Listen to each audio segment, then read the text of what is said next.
back to our channel. So today we'll be reading The Best Nest by P.D. Eastman.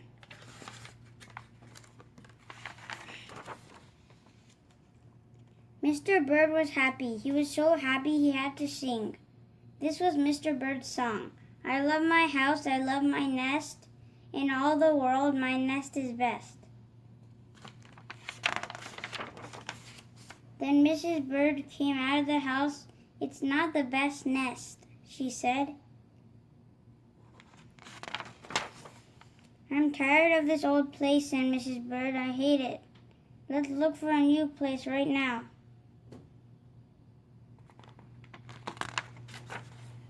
So they left the old place to look for a new one.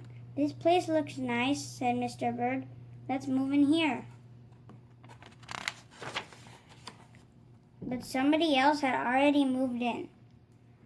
So they looked at another house. This one looks nice, said Mr. Bird, and there's nobody in it. You're wrong, said Mrs. Bird. This house belongs to a foot.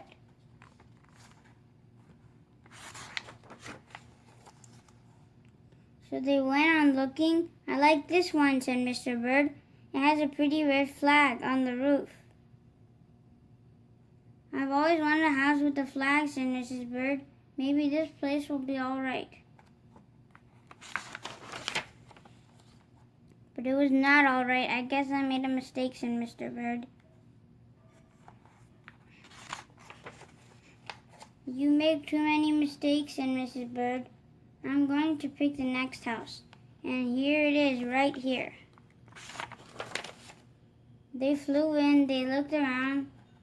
Isn't it too big, asked Mr. Bird. I like this big place, said Mrs. Bird. This is the place to build our new nest.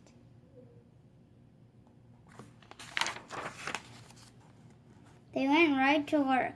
They needed many things to build their nest. First, they got some hay. They got some soda straws and broom straw. They got some sweater string and some stocking string and mattress stuffing. They got some horse hair. They got some man hair. Soon they had all the hay, all the straw, all the string and stuffing, all the horsehair, all the man hair they could carry. They took it all back to build their nest.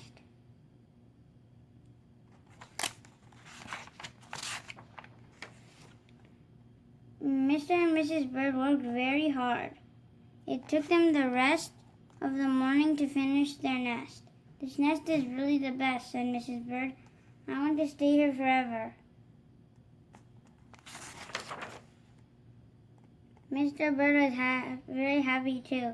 He flew to the top of his house. He sang his song again. I love our house. I love our nest.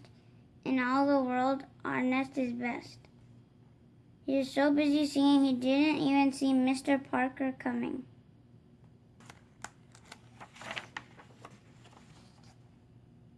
Every day at 12 o'clock, Mr. Parker came to the church. Mr. Parker came to pull a rope. The rope went up to the bird's new nest.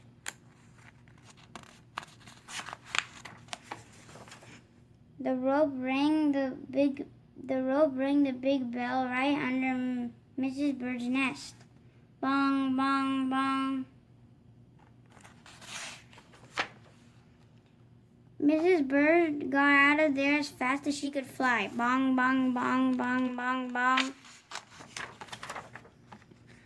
When Mr. Bird came in, all he could see was a mass of hay and string and stuffing and horsehair and man hair and straws. Where was Mrs. Bird? I will look for her until I find her, said Mr. Bird. He looked high, he looked low, he looked everywhere for Mrs. Bird.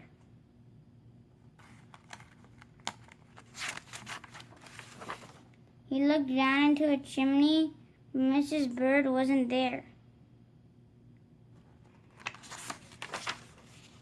He looked down into a water barrel, but Mrs. Bird wasn't there.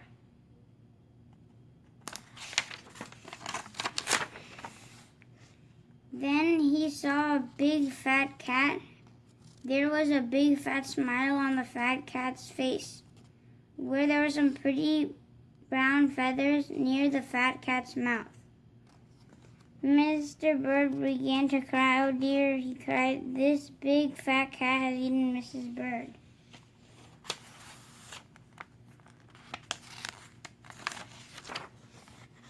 Mr. Bird flew off. "I'll never see Mrs. Bird again," he cried.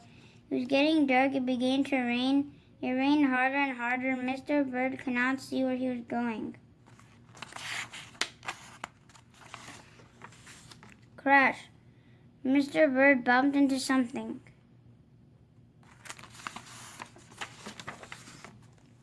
It was his old house, that old house that Mrs. Bird hated. "I'll go inside," said Mr. Bird. "I'll rest here until the rain stops." Mr. Bird went in, and there was Mrs. Bird singing, "I love my house, I love my nest, in all the world this nest is best." "You here?" gasped Mr. Bird. "I thought you hated this old nest."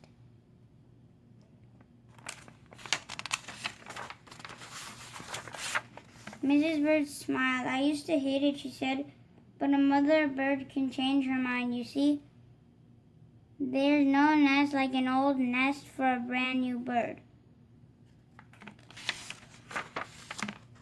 And when the egg popped out, the new bird thought so too.